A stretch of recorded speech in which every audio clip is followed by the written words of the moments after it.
It is the Anfield wrap to talk about Southampton 1, Liverpool 2, what might end up come the end of the season contextually being one of Liverpool's 3, 4, 5 toughest away games of the season. Liverpool go to Southampton, win by 2-1. To talk about it, I've got Ian Ryan, Gareth Roberts, James Pearce of The Athletic and Paul Senior of Town. Let's talk about Southampton 1, Liverpool 2. It becomes a very, very nervy conclusion, and it was also a nervy-ish first half. But in the gaps in between, Liverpool do actually play some really, really good stuff and should be pleased with the performance. Yeah, I think in general, I thought Liverpool deserved the victory. I think it was always going to be a struggle. I think you've got to put it in context. And, I think like a lot of supporters went down there fearing the worst, to be honest, when it was so hot and grueling that night in Istanbul, 120 minutes. You think Southampton smarting from what happened to them on the opening weekend. Their first home game of the season. Had a full week to prepare. I thought that Liverpool played as well as I think it was realistic to expect. I think the first half was scrappy and disjointed, but not troubled particularly often. And then second half, on the back of Mane's goal, I thought Liverpool were really, really impressive for long periods of that second half, and it was only once Adrian makes the mistake that the nerves start jangling. It felt like a massive, massive win that was, obviously all the sweeter with what happened to City a few hours later. It's one, Gareth, where it really was. James says going down there being worried about it. I was worried about it beforehand as well. It's something that Liverpool we can say they've got experience of going European game, midweek game. But there's a couple of things, isn't there? One, Chelsea are about as good a side as you can get on one level. There was how late it goes at Istanbul. There's the extra time. This isn't just a Champions League group game away at FC Copenhagen. This is the idea of, early in the season, 120 minutes, great opponents in Istanbul, the weather. All of this combined in the fact the penalties as well. The penalties, the penalties, the nervous energy that you will have used in going through that. James's piece for The Athletic, he talks about Henderson had to have a piss test, for want of a better phrase, etc., etc. They're not getting home till a mad time. They're having like 4 or 5 hours kip, and then they're reporting back for the one training session they actually get before this game. In terms of prep, it was awful, and I think you saw both the manager and I think it was Robertson hinted at it as well. I think Robertson actually said something along the lines of, we could have done with a little bit more help here. I'm bearing in mind it was at 3 o'clock, it wasn't on the telly, etc., etc. You do wonder why couldn't it have been shifted 24 hours to give Liverpool more of a chance, maybe. But seemingly the Premier League isn't asked about stuff like that, and they're just expected to get through it. I think it was a brilliant display of mental strength yet again. Just to come on straight away on that, the mental strength. James's piece that you mentioned, it talks a lot about the physical side, but he hints at the mental elements as well, and that's what these players show. Absolutely. It is that sort of the collective mentality of, we're not going to let ourselves be knocked by this, picking themselves back up. They're elite athletes, but the mental side. But also as well, the best player on the pitch is Sadio Mane. He's absolutely brilliant. Scores a cracker of a goal. He's putting tackles in. All of his stats are like top of the league pretty much for his position and everything else. He's the lad who's meant to be knackered. He's the lad who was playing in the summer, and he's the lad afterwards who's pointing at his head and saying tiredness is all in here. Well, it's not, is it? But if that's what he's telling himself, and he's able to play like that and get through it, that's absolutely brilliant. And I think again that's sort of testament to both the manager, but also the players that the manager's got in. He's got in a certain type of person, a certain type of people with a certain mindset, and we're seeing that over and over again. And I think that really sort of bodes well. I mean, look, what is it now? 40 Premier League games in a row, and we've lost one. We're a brilliant side, and okay, the football might not always be champagne, but I almost think he's not always aiming for it to be. It's just about the winning. And Liverpool are really good at just about the winning. It's one where you get to see what helps on the just about the winning side, that quality in attack. A couple of times in, he picks all three of them, and he clearly picks them because it's the way home. We'll get the ball to them. When we get the ball to them, they will show exactly why they are the most feared triumvirate of forwards in in world football. They're going to demonstrate that, and there's no greater example of that than after Liverpool have been very much on the ropes for 20 minutes. Sadio Mane scores just what is the most outrageous goal. Yeah, it is outrageous, and I thought it was the right decision to go with the obvious three, even though they played in Istanbul only a few days before. There you go, two lads. Sadio Mane in 2019 is the go-to person. His form is unbelievable. I was reading the other day, even last year, it's not just what he's doing with the ball, but off the ball as well. So he makes more tackles than any other forward last year, which just shows the kind of work ethic he's got, the ability to set up other players as well. So you think about chances in the second half that he creates for Salah, who should score, Bobby should score, but his goal is just another moment of brilliance. And you are really starting to run out of superlatives now with Sadio Mane. I mean, we had a conversation on the weekend, Neil, last week about the front three and how hard it is to pick your favourite, because at different times of the season they all bring different things to the party.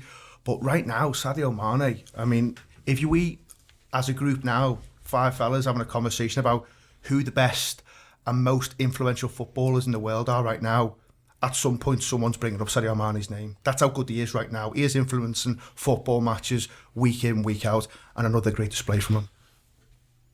Southampton are no mugs, and 2 years on the bounce, you've been down there, 2 seasons on the bounce, you've been down there to watch them. I was with you for the first one. The second one, you got to see again, they had a very, very clear plan. They knew how they were going to pin Liverpool back. I think that's about as smothered as I've seen us in that 20-25 minute period. Milner going off doesn't help, but it continues after Milner comes back on, Paul. And I think Liverpool had a healthy respect for Southampton, a healthy respect for the Southampton manager, took the game very, very seriously indeed. But you got to see again, they will make that place a hard place to go. Yeah, you're right. I mean, I think every time I've ever been down there, it's been almost like a war. We've come away with the result a lot of the times, but it's never been easy. It's always been one of them slogs where you go, wow, what a contest that was. I think last year was that. I mean, the elation for Salah's goal last year shows just how hard a game it was. And then when Henderson scores late on, it was just because Southampton have been mentally defeated. I felt Liverpool had just got the edge, and this year wasn't too different, to be honest with you. It took a real moment of genius from Sadio Mane to break them. You know, they put up a really resilient performance. If anything, if you were talking, if this was a boxing match, maybe even Southampton were winning on points. Come the end of that first half. Second half was different. I thought Liverpool maybe had a bit more of the game than I think they're getting given credit for. There's obviously some of the best football I've seen us play in a long time was played in that second half at Southampton. That 20 minutes after half time, you're saying it there, and I agree with you. Liverpool play fantastic stuff, and they play 1-2 touch, quick, intricate stuff. I mean, if you're looking for me to sum up that second half, for the most of it, maybe pre the Southampton goal, is the Robertson attempt. Their goalkeeper's fantastic. He's like goal of the season if that goes in. If Robertson scores, it is. Yeah, I think he should go the other post. But what the fuck do I know? I mean, and Mane's integral to it all. Really, like we're just talking on Talking Reds about it. Then me and Gareth, that it's not his attacking plays as good, if not better than anyone at the moment. But it's also the stuff he's dropping in. He's taking pressure off the midfield. There was times where I thought Salah and Firmino looked a little bit lost. I thought Firmino was great for the most of it, but there was periods where Southampton were really in the game where I was like, okay, you just need to come and chip in a bit, especially Salah. But Mane was there. He was just on the edge of our box, coming short. There was a lot of problems being built in the game through the goalkeeper struggling to distribute the ball out, but Mane seemed more alert to that than the others. Was there something, Paul, in the grounds, I'll come to James on it as well, where you could see that Southampton had a clear plan to stop the ball getting into Salah? Because I think Salah just does not get on the ball at all. Certainly in that first half where Liverpool are getting smothered, they always seem to me to it's the old passing lanes thing, just putting someone to make that pass really, really difficult. Trent doesn't pass it to Salah once all game, and that to me suggests Southampton had a real clear game plan, but then someone like Mane breaks that game plan by virtue of the fact that he will come and be completely unorthodox. Well, yeah, I suppose so. That side of the pitch, I don't think stood out at all. Right hand side, I thought Bertrand, and I'm not sure who it was on that side of the midfield, were covering well. I thought Trent struggled to get into the game at times, but where the opposite was evident with Mane and Robertson, who were very much in the game. So it was good to see them two back together. I thought having Oxlade-Chamberlain around the place helped them too as well, because I think he was giving them a lot to think about in terms of his movement, just turning up in the right areas. Having that more attacking midfielder than we're used to, I thought was that extra body allowed one or two to show a bit more, because there was so much more to think about. James, in that the second half period where Liverpool play really, really well, you get to see Oxlade-Chamberlain enjoy himself a little bit, really come alive. Paul talks about the intricate stuff, and that's where I think you see Oxlade-Chamberlain at his best. He's very much pulling space all over in that sort of the edge of that final third, and you can see people running off him. You can see that people come alive when he's got the ball. They think he's going to find them. Yeah, I think, I thought Oxlade-Chamberlain was probably one of the most satisfying, his performance, one of the most satisfying parts of the whole trip down there, really, because it wasn't nice really seeing him in the Super Cup when I think he struggled out on that left, wasn't able to make any kind of impact, and he would have known that was a big day for him Saturday, because I think it was a leap of faith from Klopp to stick him straight back in. I think part of the decision was definitely the fact that Henderson and Fabinho had so many minutes in their legs for midweek, but Oxlade-Chamberlain would have known that there aren't going to be a huge number of opportunities if you aren't going to be able to take them, and that was a big step forward. You're right. The way in which he used the ball, he looked sharp and mobile and creative. We talked about Salah. It was very quiet, which I think part of that was Southampton did a job on him, but also I don't think he was anywhere near as sharp and as lively as he can be. But I think there was one opening in the first half, wasn't there, that was Oxlade-Chamberlain picking him out.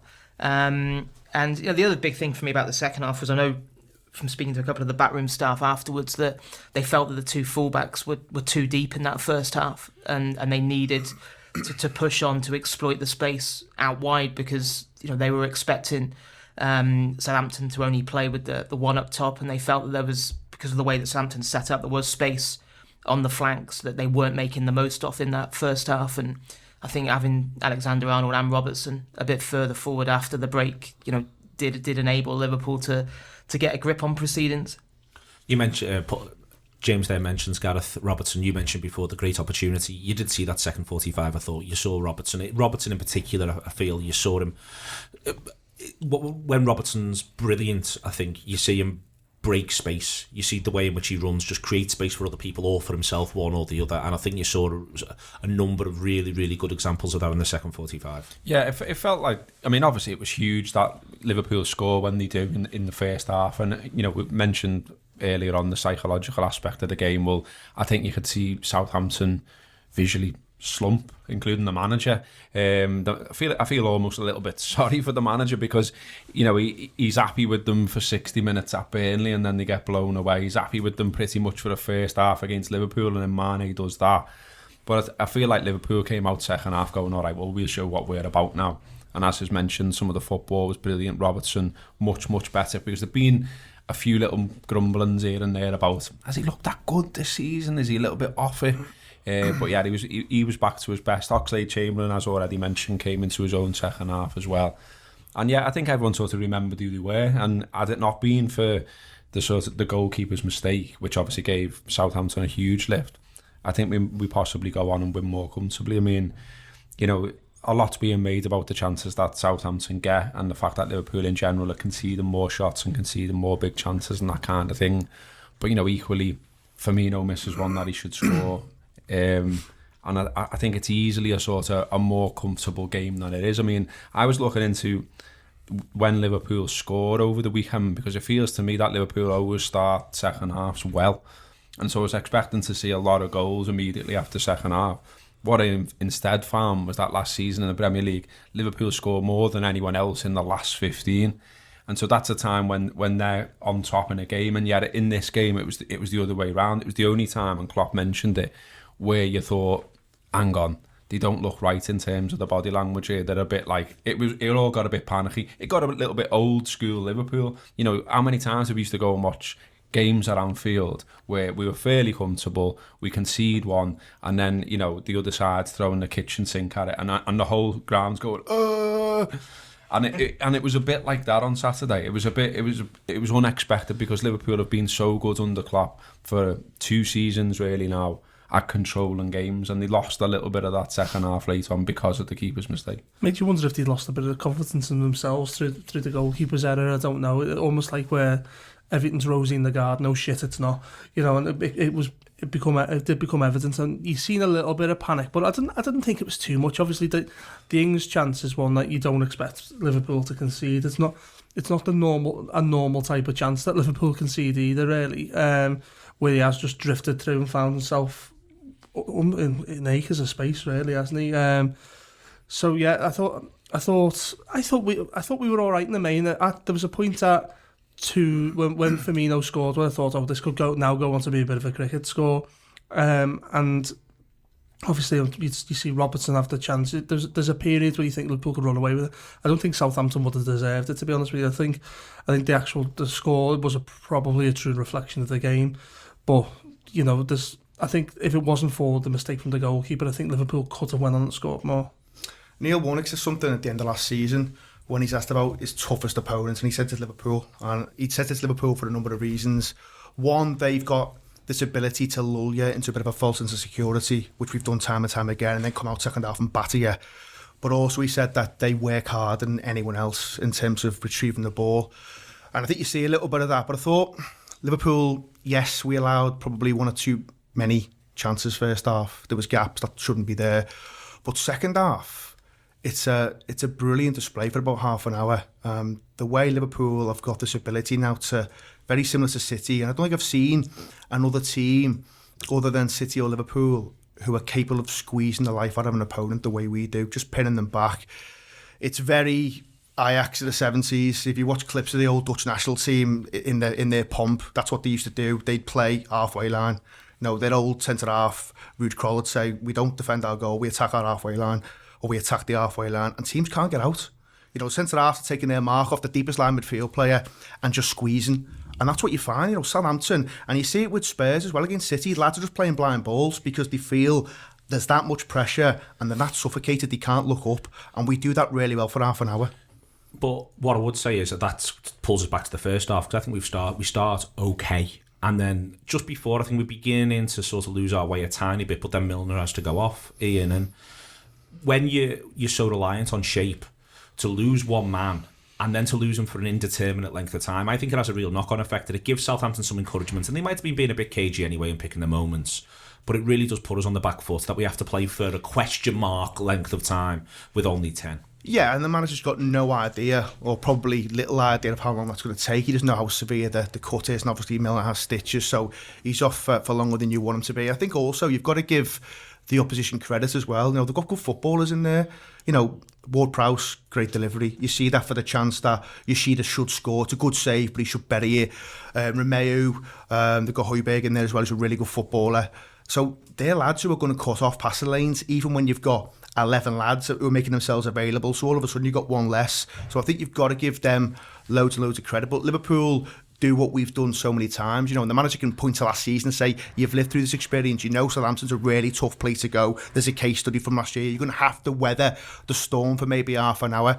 We knew it was going to be tough. First game of the season for them. They're on the back of a really poor result against Burnley. So they come out flying, and they've got some decent attacking players as well. I mean, Shea Adams probably should score that chance. He was lively. He was lively, though. He gets in between centre half and full back, and as I say, on another day maybe he tucks that away. You know, Danny Ings, when he comes on, offers a threat.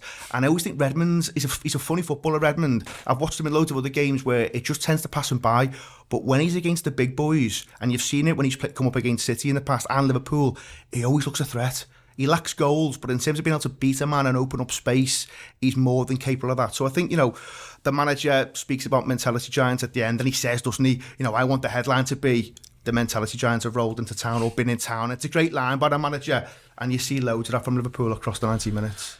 Gareth, the period where Milner's off, it is really, really difficult for any coach. This isn't just a Liverpool thing or a Klopp thing. I think I hate an unknown absence, because you can see it's affecting everybody, because no one knows quite what to do. It's a bit like, well, when's he coming back? What do I sit in now? Do we play it out a little bit? Even the opposition, we do the first 90 seconds of being quite nice, and then we realise, well, we can't just keep doing this. It really wrecks a game, I think. Yeah, it felt like forever, didn't it? I mean, you know, I was screaming at it, like, when's he coming back on? How long does it take? And then it became evident that he was obviously having stitches and everything else, and eventually re-emerges. But it definitely gave Southampton a boost, and it changed the momentum around the game. I mean, yeah, it was a bit scrappy and it was high energy, and Southampton was sort of stopping us, but they weren't particularly causing us problems, didn't feel. But Milner going off for that length of time definitely gave them a huge boost.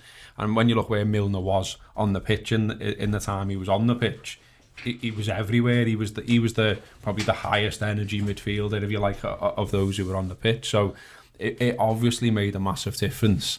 And yeah, I mean, Southampton will probably be kicking themselves that they didn't make the most of it. James, there's something in one of the things that happens when it sort of wrecks the game is it left Liverpool without an out ball, and I don't think that we really solved that throughout the rest of the half.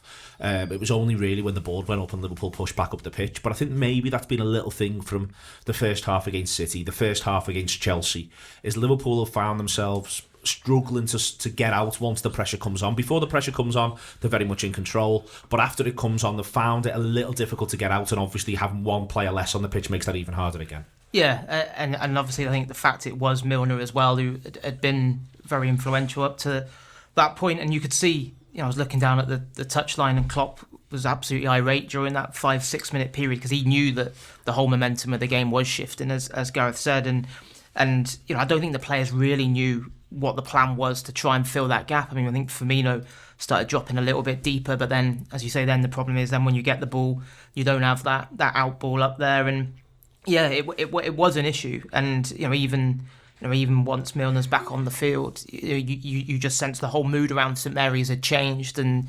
it took something absolutely magnificent from Sadio Mane to switch it back the other way. Is this, James, something that, as I say, you've seen it in a couple of the other games, even when there has been 11. This Liverpool side, to me, is a side that's so convinced about tempo, that it exists for tempo. And when it gets the tempo taken away, I think it becomes a little difficult, doesn't it? I think you see the same thing at times with City. When we've been watching City recently, I've been saying things like, let's see how they are when a side's in the game on 60, and it begins to sort of pull away. It's almost as though these brilliant sides, they've got to be able to set and keep their tempo, and it becomes a lot harder when another side is sort of dominating that aspect of the game. Yeah, and I think Saturday was a good example of that, wasn't it? Where Liverpool kind of lost it and then struggled to retrieve it, but I think a lot of it was you got to give Southampton credit, as the lad said before. They are no mugs. Teams they'll take points off decent teams, especially down there this season. And the big thing, which is what we saw develop over the course of last season, is that when Liverpool aren't at their best, when they don't have that, they're not in that stride, they're not playing with that swagger that we know they can play with, that they're able to dig deep and repel teams' advances. And although probably had the Sheeda chance, he probably should have buried that, but and then what was it, the Che Adams header, but it wasn't like it was the Alamo. It was there was a couple of decent chances, but by and large, Liverpool weren't. Even when they were at their worst on Saturday, they weren't actually that bad. I think as well, that Mane goal, I don't know if you've all seen what he said about it afterwards. Like, it's amazing how he talks about it. He sounds like Kenny. Like, he's saying, before he's even got the ball, he's spotted there's a gap. And so, that's how his mind is dealing with it. And again, that just says to me, a man absolutely on the top of his game. Because, you look into the psychology of sports people, and when they're not in the right bit, they can overthink it. They can almost be talking themselves through a game and that type of thing. Mane absolutely knows that he's on his top form, that he's playing for a great club, that he's at the peak of his career. And the way he talked about it was brilliant. You don't often hear footballers talk about that, but to say he'd already seen the space and he knew what he was going to do before he even received the ball, then what a player we've got on our hands. And he's put it in the top bin, and you see the keeper's nowhere near it. Even the defender, all he's done is gone outside twice, two little touches outside, shifted it out his feet, and then put it top bin. And there's lots of talk about quality of chances and all that kind of stuff, and the fact that opponents have been getting some quality chances and not putting them away. Well, that's not one, is it? The XG around where he's put that in, it would be shit, I presume. I'm big 0.03. Is it? Yeah, looked into it go ahead, lad. That's what you're here for, lad. I think what you're right, what you're saying is right there, Gareth. If you look at that goal back, and I thought it at the time, he's highlighted exactly where he wants to put it, because I almost felt like he was managing the goalkeeper's movement a little, because he takes like a funny touch to set himself. He almost like draws them in. He takes one and it gives him the perfect angle just to put it where he does. The way he set up for that goal, I think was right. It was almost like, okay, I can see how this goes from start to finish. He's identified it really early. The goalkeeper, he doesn't let him take that step across to set himself, because the touch he takes is so fast, and then bang, straight away he's at it. Fantastic. And it just shows just how on top of his game he is. there is something around a couple of those chances in the first half, Ian. It would be negligent, not to actually mention that. And I think this is back to the mentality and the mental pressures that are put on the Liverpool players at the minute, and in terms of concentration. Essentially, if it was almost any other player on the pitch who lets Yoshida have that free jump, not Van Dijk, we're going, what on earth does he think he's doing? We always rightly allow the best centre-half in the world a pass, but I don't think the best centre-half in the world has his best afternoon on Saturday. There's 2 or 3 things where, he does that lovely touch that everyone will have seen a clip of on social. He's still got all that in his locker, but a couple of bits of the actual, we're at a bit of crisis point defending here, and I thought it wasn't quite what you'd expect, what you've seen from him in the past. Yeah, I think that's fair. I think it was an unusual game for Van Dijk, because we are used to him being just magnificent for 90 minutes. And I think when Liverpool are good, Van Dijk's good in that moment as well. So that clip, you see where he just uses class. But there is you see the chance where he gets away from him a little bit. And I think for the Danny Ings one at the end as well, he doesn't cover himself in glory there. He lets him run off him a little bit, and he's pointing at fellas, but without actually kind of doing his own job. So you don't see it very often. Thought it was a really good bit of pointing, nothing's going to mean this one. I mean, to be fair, the Virgil points at you tend to do what he absolutely, says. Yeah. So, but I think, you said it there, Neil, in the kind of intro to this question. He doesn't have many off days. You can kind of mark them on one hand. So if you're going to forgive anyone, especially in a game that you end up winning, you're gonna forgive Virgil van Dijk. I do think, sorry Neil, is that we are too quick to look past his off days though a little bit, because he's obviously so brilliant. But I think sometimes, like if a mistake is made, you almost in your head go, well, it can't have been Van Dijk. Yeah, I mean that does tend to happen. I think sometimes as well you see it with our goalkeeper. Alisson is a brilliant goalkeeper, but he does make errors. Errors that you would crucify Simon Mignolet for at times, but you don't, because Alisson's the best goalie in the world, so you let him get away with stuff. Similar things can apply to Virgil van Dijk as well. On this, what I think the wider question is, James, is that we have in the effectively since we signed him, we have loaded him up with fixtures, and that's the one thing that I sort of took from it was, we again, back to the idea of physical tiredness and mental tiredness, where he plays, the most important aspect is the concentration. And for instance, not being alive to that corner with Yoshida, it's not, we know he can beat Yoshida in the air. The question is that he's knocked off, and it's all right that he knocks off, but there is a thing here where we ask him to basically play every single match in a way in which we don't for almost any of the others. And maybe, just maybe, if Liverpool get a kind Champions League group, there's a League Cup game coming up, but maybe Jurgen might have to think a little bit that he doesn't have to necessarily do 50 plus games this season. Maybe getting 44, 45, 46 out of him at his best might just help at this point. Yeah, it is a difficult balancing act, isn't it? Because he is, the issue is he is so influential. You want him out there every single week, don't you? But it is getting that balance right between you want him there, but you also want him there at his best. And is it actually in Liverpool's best interest for him to just be this relentless force that just goes on and on and on? And he's bound to, he's not a machine, is he? He's bound to have days like Saturday where he, I think he was probably a 6 out of 10, and it's not many times you say that about Virgil van Dijk during his 18 months at Liverpool so far. But he is unbelievable. Like, there were so many times last season when he shouldn't have played, when he was carrying knocks, and when he battled on through. When they went away to, I think, what was it, Dubai for that warm weather training camp, and he didn't even train for 3 or 4 days after they came back, was ill and still played. He had the thing with his ribs, didn't he, where he was basically playing with two cracked ribs. I mean, he is unbelievable. And I think, again, for all of them, not just for Van Dijk, but you factor in what had happened to them on the back of midweek, not getting back to the hotel in Istanbul till 2:30, 3 o'clock in the morning Turkish time. And then not getting land back in Liverpool till nearly 5 o'clock on Thursday, and then you're back home to your family. Friday morning you're on the way again. I think they trained 55 minutes was the one session, and and they were saying that when you've got a week like that, it is just all about rest, recovery, nutrition. Trying to Klopp again, master of psychology with what he said in terms of. Told them in the team meeting, the headlines are already written. Everyone expects, this is the banana skin. Everyone expects us to slip up. I'd rather the headline was the mentality giants. And So yeah, you've got to factor all that into the mix. I think when you consider all of that, it's no great surprise that Van Dijk wasn't at his usual best. I think you can see it as well in the manager's use of the subs, Gareth, in terms of the toll that's on them, and then also the toll that's on Van Dijk, the toll that's on Matip. You know, be fair to Matip, I don't think, again, he covers himself in a ton of glory all the way through the game, but the toll that's on them in terms of the mental side, the manager's reluctant to bring Fabinho and Henderson on.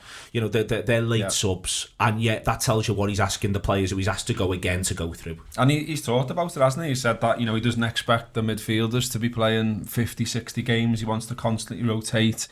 And in a way, that's sort of counterintuitive to what we've grown up with. So, you know, you talk about partnerships, for instance, you talk about players having understanding. Well, obviously, partnerships and understandings are harder to develop when it's constantly shifting. So this goes back to the idea of almost just winning. And you know, it's the circumstances that are presented to Liverpool in terms of the schedule, in terms of having to go to Turkey, in terms of it being incessant. And also, you talk about, you know, the mental strength and the pressure that's on them. I think the Manchester City thing has to come into the equation as well, in that both Liverpool and Manchester City both know that each other's brilliant, and therefore know that you almost can't put a foot wrong all season. And that's ridiculous when we're in August. Do you know what I mean? Like, this is you'd be talking about this maybe in April normally, or March, or certainly after Christmas, whatever. Now, the way it is, you know, both managers will surely be saying to each other, you know, behind closed doors, well, they're capable of 100 points. And they're capable of 100 points, and so therefore you're not allowed a mistake, and that's got to creep into the players' minds. I think, you know, like I said before, what goes on psychologically at Liverpool is brilliant, and the manager's brilliant at it. You know, you've got players there who've got a deep interest in it as well, in terms of Origi. You can see it all the time in the quotes and what they're saying. But nevertheless, it's got to seep in somewhere. It just does. That inner critic will be there shouting up about how good the opponents are. But one thing the manager's done really well, and when we talk about mentality, he's shipped out players who've got weak mentality or doesn't play them. So same over. I was going to say that about injuries as well. I mean, you know, without naming names, we know for a fact that in the past, and go back as far as you want, so that I'm not talking about. But you know, it's been players that we've heard.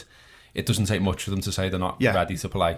And it seems the opposite way around now. You know, we've got what James was just saying about Van Dijk. We know it of other players as well. You know, Milner would have to be like knocked out by a lorry to not play. Do you know what I mean? Yeah. And so, and you know, James's piece as well about them all getting treatment on the plane and all this madness. And it's like, you know, they're getting patched up and they're going out there week after week because they're all determined and desperate to win the thing. Well, that's when Neil says about Van Dijk not having his greatest game. I mean, that's true. But you don't think for 1 second he's going to unravel and start making mistakes, you know, Lovren-esque. You know, when you talk about Alisson, you know, the first time I noticed that mentality giant thing was probably Leicester away. When he makes that mistake, nothing changes. Just play just normal game. It would have been interesting, though, if Adrian makes that mistake early on. We don't know if it's not 10-15 to go, how would he have reacted? Could he have got through the rest of the game? Because he has that one, doesn't he, in the first half where there's a little bit of a sign of someone closing him down, and he doesn't learn from it, he does it again. But I think what the manager's done really well is fill the squad with people who don't suffer when there's a little bit of adversity. They crack on, they play the normal game, it doesn't faze them. We've got a lot of that flowing through this current Liverpool team. That might sum up the Lovren situation, really. You're not seeing them even in the 18s. You're talking about lads who a knock keeps them out, and he was one where there was periods where you really needed him and he was nowhere to be seen with the fucking common cold or something like that, you know. And I've defended him a lot over the years, but there is times where you think, could you not have gone this one? That minor knock you've got, or that stomach bug or whatever is keeping you out again, really. And that might sum up where his Liverpool career's gone, and why. Where you talk about Van Dijk, Milner coming on like Terry Butcher and whatnot. You know, these are the extra lengths, this mentality monsters he talks about, to go and to win for Liverpool every single week. Well, there's a point here, James, which I think we're sort of circling, which is I've never known a Liverpool team have to play under this much pressure for so long. And that they've now effectively, because I remember Crystal Palace away last season, second game of last season, second league game of last season, and the way it felt when Mane rounds the keeper and kills the game to make it 2-0.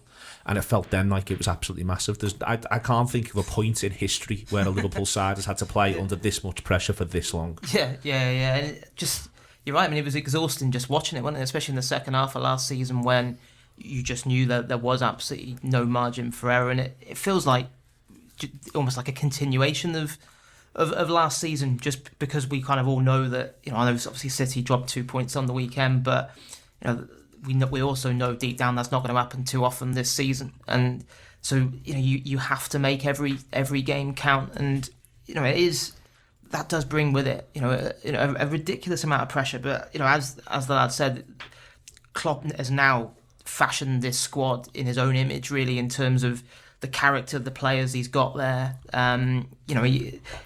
It's for him, it's so much about the mentality as well as the ability that each of them bring to the fore, and that shines through on days like Saturday, where you just knew that was going to be a game where Liverpool would have to grind it out. That I didn't expect them to play.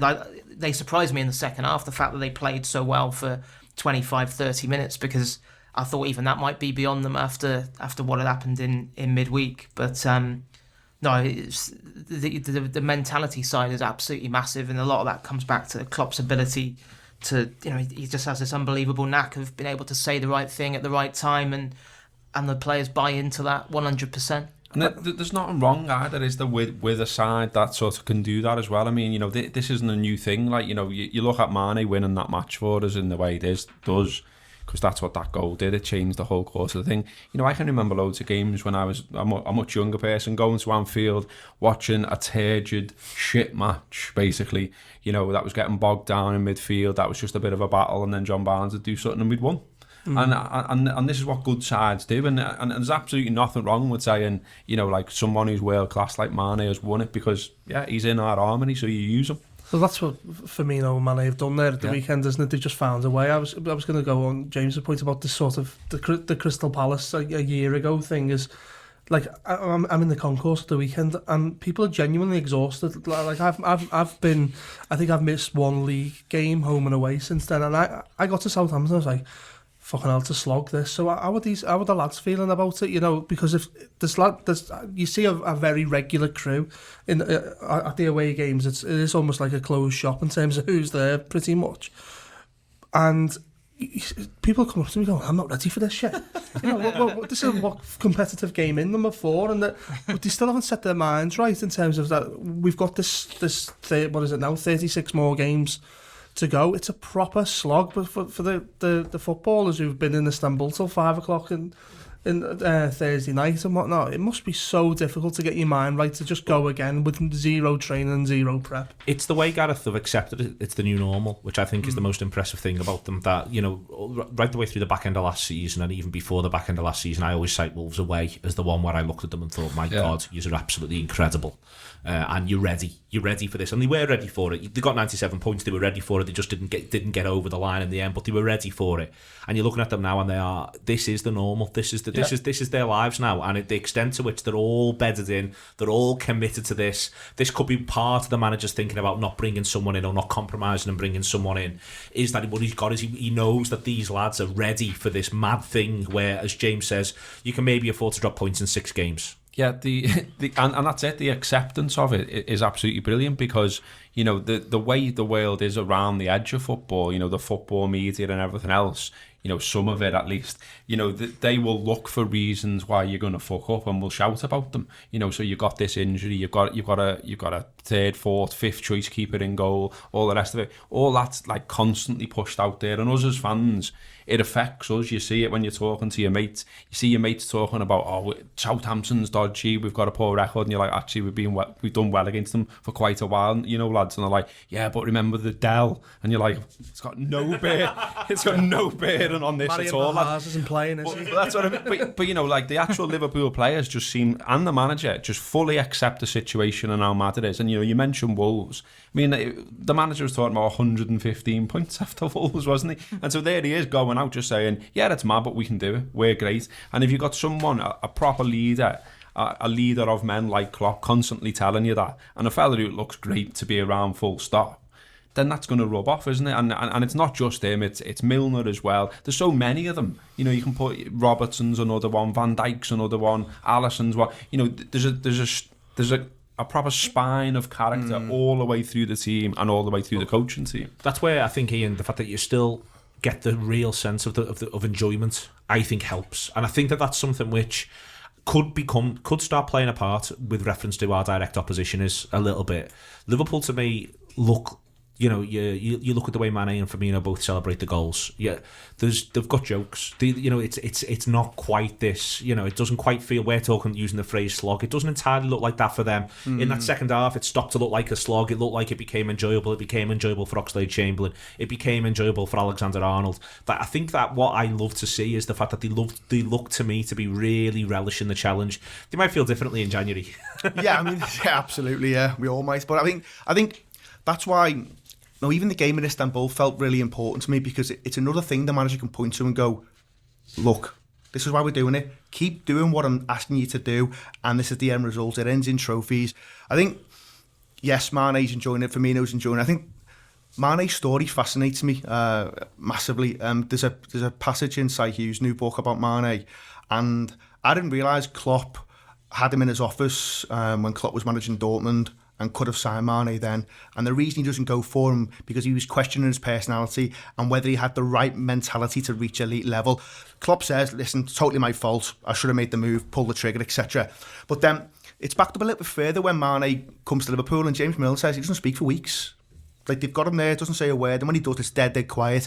But he comes alive when he scores that goal at Arsenal and he jumps on Klopp's back and rides him like a horse. And that's when Mane becomes more confidence, because he suddenly starts believing in his own ability. And Klopp says in 17-18, he says, I keep telling him you're world class, but he doesn't believe in himself. But then in 18-19, he does start to believe it. I mean, there's only Ronaldo in the last 2 years who's got more Champions League goals than Mane. That's the level he's operating at. So I think for some of them it's taken them a little bit longer in terms of that journey. But obviously now, you've got 18 lads, 19 lads who've all got similar mentalities, who were all enjoying the journey that the manager's taking them on, and we're kind of reaping the rewards now. We got to see the dip in Mane for a period last year when he doesn't believe in himself. Around the time does he score at Burnley?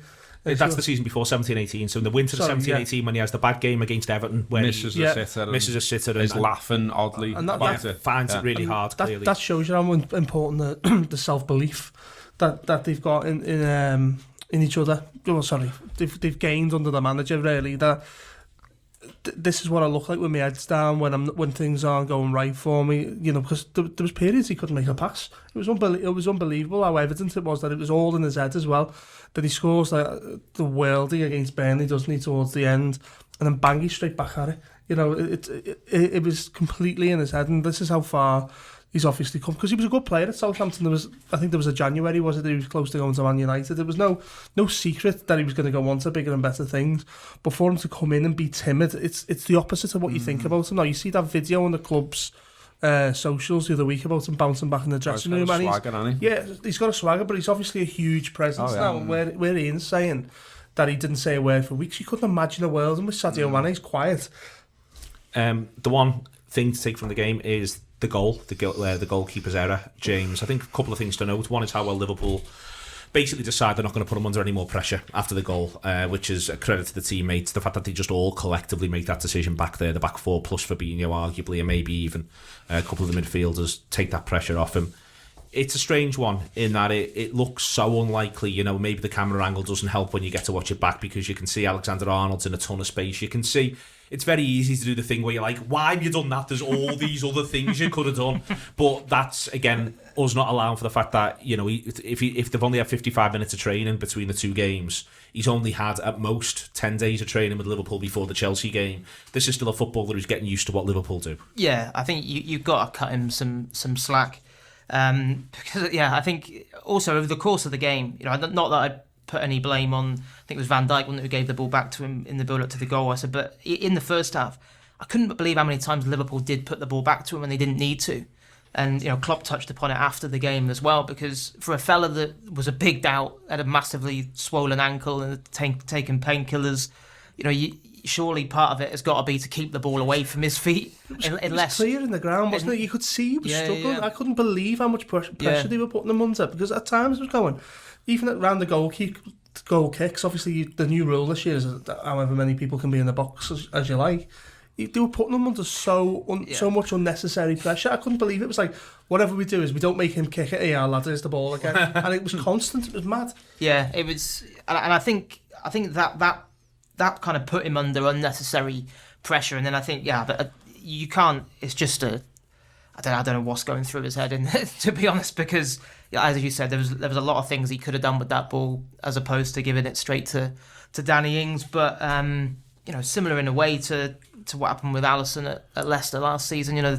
The time to get a mistake like that out your way is in a game where it doesn't cost you any points, and thankfully that was the case. But so much has happened to Adrian in the last couple of weeks. When you think going from training on his own in Seville and wondering what was going to be next, and suddenly then thrown in at the deep end at Liverpool, and I'm sure he'd have probably looked at the League Cup at the end of September initially as like, I've got a nice 6-7 weeks here to get my feet under the table and get accustomed to the way Liverpool play, and it hasn't worked out that way. It's obviously amazing for him what happened in Istanbul last week, but I think it was just a sign that he's, aside from the fitness issues which couldn't have helped him on the weekend, this is completely new to him, this style of play where Liverpool expect their goalkeeper to be so good with his feet, and I think in general his defenders didn't do him too many favours on the weekend. Yeah, I just want to obviously the game isn't one that was particularly accessible to everyone. It's one of the maddest things I've ever seen. Saturday afternoon, getting so many messages, seeing a scramble for people trying to watch the game somewhere. So just in terms of that actual game, I felt that they put him under pressure so many times unnecessarily, and we'd had a warning where he slips in the first half, that his mobility wasn't quite where it needs to be. I'm not defending the error here, but what I'm saying is the unnecessary pressure that we put him under was stupid, and it sort of summed up some of the defensive things that we were touching on earlier about Van Dijk not having a perfect day. There was times where even on goal kicks they were having to sort of like try and sell Southampton a couple of dummies, like they were shaping one way to put it the other, just so Liverpool could actually get out. I don't quite understand why they didn't just put the likes of Van Dijk on the goal kicks at the weekend. It was so evident he was struggling. They should have avoided him like the plague. Gareth, after the mistake, they do get that one chance, which they should score. Ings should direct it into the net off the Redmond pass.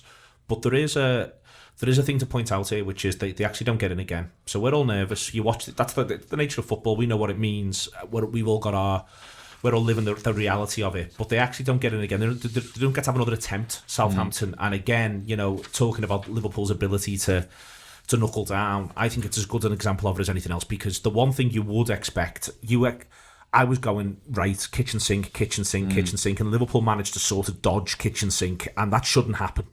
Yeah, and it's good that it did, isn't it? I mean, it was intense, that end of it, but I know what you mean in that, like, it's not bouncing off the post and the bar, and the keeper's not making an absolute string of saves. I mean, he does make some saves across the 90, but there's the Matip attempt at an own goal, and there's the Yoshida save as well, which in particular, those two were good bits of goalkeeping. But I forgot the attempt at the own goal. That was spectacular, wasn't it? Yeah. It's Ronnie Whelan-esque, that one. But yeah, I mean, it was. I guess when you put it in the context now of being able to have a second think about it, yeah, it wasn't mad and it wasn't intense, but at the time it wasn't it? But it reminded me. But one of the things I was thinking about watching it, like again, sort of talk about the journey. You go back to the start of 17-18, and there's the 3-3 at Watford, and the extent to which you feel the Watford equaliser is coming for 2, 3, 4 minutes plus a set piece in a very similar area. And listen, when the set piece came, I had nightmares of Tim Cahill and Mikel Arteta from that sort of area, all of that sort of stuff, all the hits. But really, I'd have backed the boys, and you see that they back each other in a way that is different. That is the journey they've come on. You were able to go, no, we are going to be okay. And that's back down to, I think, stuff we've touched on already, that there is like a sort of collective identity now around the team and the squad. And they've all gone through it together pretty much. You mentioned before that it's not changed much, obviously, with the no big signings and etc. But I think cohesion's massive in sport, in team sports, obviously, and the fact that they've come through the experiences they have will help them. They almost know what to do in this situation now, and there isn't the panic. And it used to be the norm to panic in that situation, like I said before. So many times, I don't know, Birmingham or someone coming to Anfield and getting late equalisers and things like that, and you would, promoted sides regularly getting something at Anfield as well. All that's gone. Two seasons unbeaten at Anfield. The whole identity of the club and the team has changed. And it's going to roll on, and I think it rolls into the heads of other teams as well. Like I touched on it before, you see Southampton go, oh, for fuck's sake, when Liverpool get ahead. Because there's a stat kicking around, isn't there, that the last time Liverpool were ahead in the Premier League and then lose was Steven Gerrard's last match at Anfield against Crystal Palace. And in all that time since, when they've taken the lead, they win the match. That's it. And everyone else will know that. It was typical Liverpool. The game that stands out in my head is the game where everyone walked out, the one where Adam Johnson scores the free kick. I remember that. Isn't this typical Liverpool? I remember us doing shows like, why do we collapse when there's a little bit of pressure on us? And obviously there was some extra circumstances that day, but the fact that's it's so not the norm now, and it's not that long ago. That the mentality has changed so much. It is unbelievable. But it's us as well, isn't it? It's like us as the fans as well as the players. So that game you're on about, you literally see everyone like arms up in the air, players' heads go down, all the rest of it. And you remember, don't you, like Klopp's talking about, well, we should decide when games are over and we should decide when we can't win it. And obviously, and that's like almost toxic. Ferguson-esque, those type of statements. You pass the ball back to the goalkeeper, and the cop would be. It was horrendous at periods, and that was it. And it was around the time where Klopp was having a go at fans for getting off a bit early or giving up on them. And how many late goals have you seen Liverpool score to win things? And that's not how far the team have come, just how far we've come as a club, and in terms of the good spirit around the place. It's unbelievable. Like, so much has changed, whether it's from things like Boss Night and the culture on the concourse, just the general vibe around the club, and obviously winning creates that, but it's so much different. It's such a small space of time that things like the weekend don't end up in collapse is something that we should, even on the back of a tough performance, we should really celebrate. I'm going to indulge myself by asking you for the man of the match. I often don't do that on this show, but I am actually interested to see who everybody goes for. So your man of the match for this one. In fact, I'll ask you in a minute, have a minute to think about it. We're doing a live show before Arsenal at home at On Air. So you can buy tickets from that now if you go to the Anfield app's Twitter or Facebook or whatever. You'll be able to find On Air. We're going to, and also if you just go on to see tickets and look into it, we're in there for the game before Arsenal. So it is, I think we'll go on about, I think doors about 12:30, we'll go on about 1:30, and then people can start making a move about 3:00 and get themselves to the ground on time. But we will not be booking cabs for anybody. Last time we did this, someone said, "Are you going to book us a load of cabs?" No, mate, we're not. We're not going to ring David Liver up and say, "Can we have 40 for this time?" So box your own cab. 708. Box your own cab and sort all that out. But there's loads of time by the time we finish. There'll be loads and loads of time to get from there to Anfield to be around the ground before kick-off. Do come. It will be fantastic and a real celebration of everything that's gone on over the last few months. First one of them we've done in a while. So On Air before Arsenal, do come down. We will all enjoy it massively. Man of the match, Ian? I enjoyed Chamberlain's second half performance. I thought there was real green shoots there, but it's Sadio Mane for me being an absolute mile. Gareth? Yeah, I was going to say the same thing in that, you're made up for Chamberlain, aren't you? That, you saw a player there again and he seemed to be running a lot more freely, sprinting and all the rest of it. That's huge when you've come through the injury as. But yeah, it's 100%. Mane's involved in everything. It's 100% on Saturday, so it has to be Mane for me. James? Yeah, I mean, you can't get away from Sadio Mane. He was the match winner, wasn't he? Brought the game to life after a difficult first half, and then was the creative force in the second half and set up the killer second. But yeah, you'd have to give an honourable mention to Oxlade-Chamberlain. I think if you were looking at one player who Saturday was like a big step forward for, it would have to be him. And then I think you'd have to mention James Milner's name, just in terms of after an hour spent talking a lot about the mentality of this team and this squad. He epitomises that, someone who was battered and bruised after Istanbul in midweek, and was one of those ones having 3 hours of treatment on the flight home, and then gets a whack in the head and is off for 5 or 6 minutes, has stitches, but there was no one was going to stop him getting back out on that pitch and helping Liverpool keep the ball rolling. Yeah, for me, Mane is man of the match, but again, another honourable mention would be for Firmino. I thought he was, when Liverpool were great, he was so evidently great. He was key to everything we did, but Mane head and shoulders, the one who gets us on the road with such a fantastic goal. Yeah, it was him by miles. If you subscribe to the Anfield Wrap audio, you'll be able to hear a long conversation about Firmino's performance in the review. If you watch the video, I'm going to be going heavy on Firmino on the stats show. Got loads and loads of interesting stuff to show you about what he does in the second half. Thank you very much to Gareth. Thank you very much to James, to Ian, to Paul, and to you for listening. It has been the Anfield Wrap this week. The Mentality Giants march on.